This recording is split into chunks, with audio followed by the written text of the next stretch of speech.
Millions of Americans get their Social Security benefit checks on most Wednesdays every month. How does the payment schedule work, though?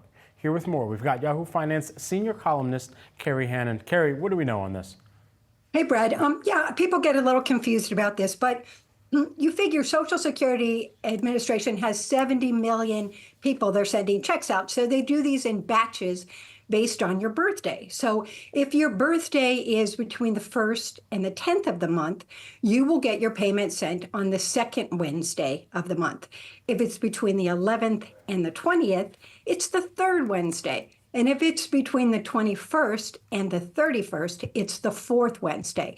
If you get supplemental security payments, income from that, that's the first of the month. But here's the deal. If you're getting benefits based on your spouse's benefit, that is going to be based on their birthday, not yours. So just remember that. Now, here's the thing. Most people do get their benefits deposited electronically in their bank accounts these days. And that's usually by 9 a.m. on that Wednesday that you're designated for.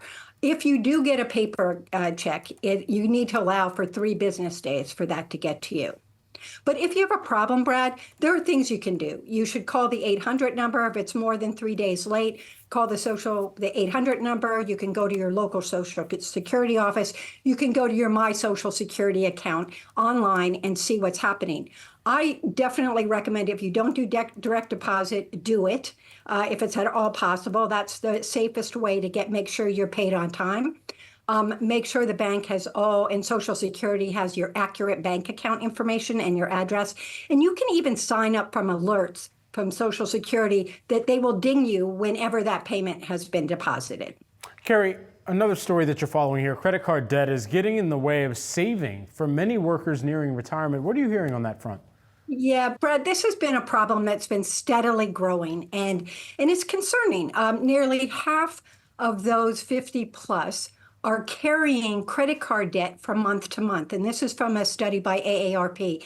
And what's troubling about that is that with interest rates, credit card interest rates are, topping 21%. This is really onerous and super hard to get out of if you start accumulating these interest charges. It's very difficult to get out from under that. And as a result, people have been pulling back on saving often. I'm not saying everyone is, but often pull back from saving for retirement. They say, I can't, I'm trying to pay down this debt. Or we've seen an uptick in people taking loans from their 401k plans, which isn't a horrible thing in the sense that you're paying down debt and you are going to repay yourself. You're missing out on other things during that time, but it is one solution. But the other one is people are actually raiding their accounts and withdrawing for hardship withdrawals to pay some of these debt expenses. And that, if you're under 59 and a half, you're paying the 10% penalty, you're paying tax on that. And so that's something we really like to shy away from. So I think that one of the big drivers, though, I will add, is medical costs. And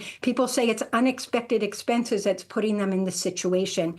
And if for people over 65, I'm just going to note this one number I just saw, that 1 in 10 people over 65 with healthcare debt they owe more than $10,000. I mean, this is something that a lot of people are grappling with, Brad. So what are some strategies that people can use to cut both their credit card and their overall debt? Yeah. So number one, you've got to face it, right? Face the music, do the numbers. Really don't stuff those bills away. Look at them and find out what your situation is. So number one, know what your situation, your picture is. Number two, if it's credit card debt, pick up the phone and call your credit card insurer. This isn't a guarantee, but you can often negotiate with them to lower your rate. And this is particularly if you've been someone who's paid regularly on time, you've been a customer of them for a period of time. So it's worth a shot to see if you can get them to lower your interest rate there. The second thing is to look for balance transfer cards, which these are credit cards that have a 0% balance for, say, 21 months. And that you pay a small fee of 3%, perhaps, to switch that to this card. But it's a very good way to give yourself some breathing room to start whittling down some of that debt during that period of interest rate relief.